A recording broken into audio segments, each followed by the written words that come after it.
Guys, we're back at it again today with the Transformers 1 trailer reaction. Initial thoughts. I won't take long. All I want to say is that it's good to be a Transformers fan.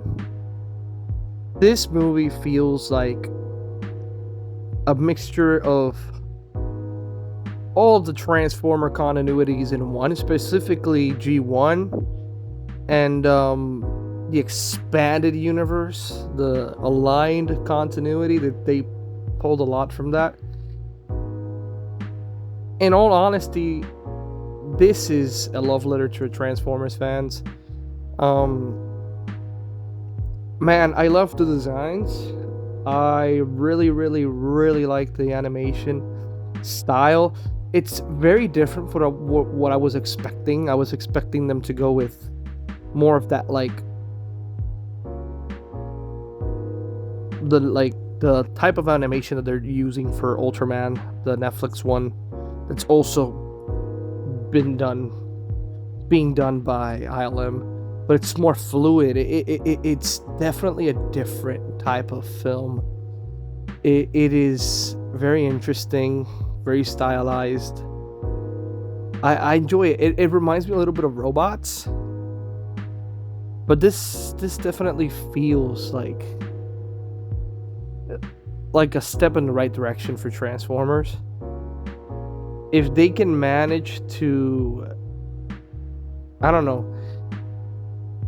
bring this level of character development and style and flavor to the live action movies, that would be sick. Let's see what happens, but overall, everything I wanted to see from the first teaser, it's here. We got to hear Chris Hemsworth's voice as Orion, and I gotta say, I like that timbre that has, and I like what they were doing with this voice, what they were trying to aim with the voice. So I like what they're doing.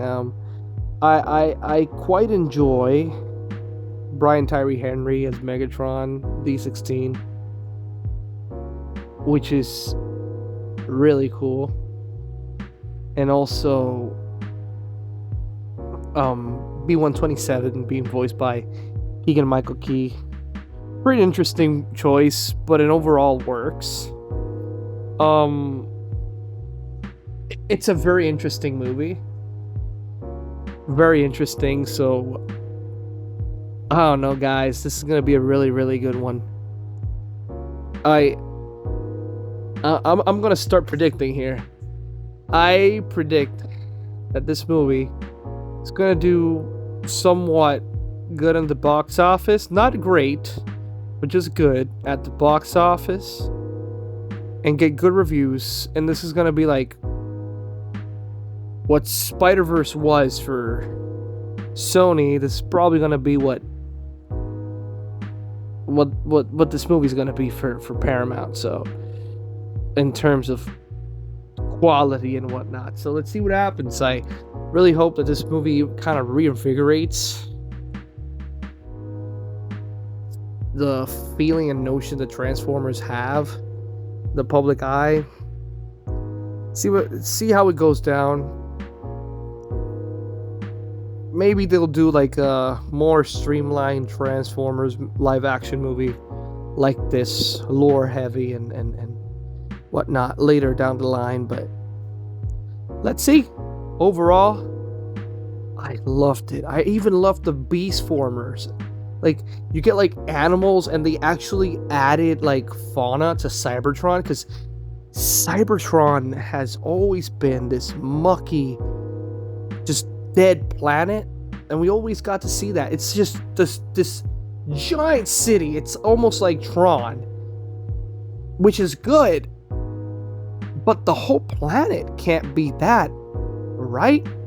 So I always thought about Cybertron, always had that idea of Cybertron being like alive and having canyons and having some sort of biomechanical organic plants and other life forms, other animals. We like certain parts of the continuity have explored that before, but not to the level of this. This almost reminded me of Bionicles, and it definitely has that Bionicles Legends of Matanui feel to it. And honestly, this is gonna be cool. Oh yeah, Bionicles. I was a big fan of Bionicles back in the day. But this is gonna be a really cool movie. I'm excited. Really want to see what they can do with this and what they should do moving forward. And I'm gonna say this, and I'm gonna probably talk about this in a later video down the line. But they should focus on lore and details more than what they're doing. People do understand lore, even though it's adapted to an extent. People do understand it and do appreciate it. So, those are my 2 cents on this movie. This movie's gonna be bonkers, guys. I know it. Catch you on the flip side, guys. God bless you all.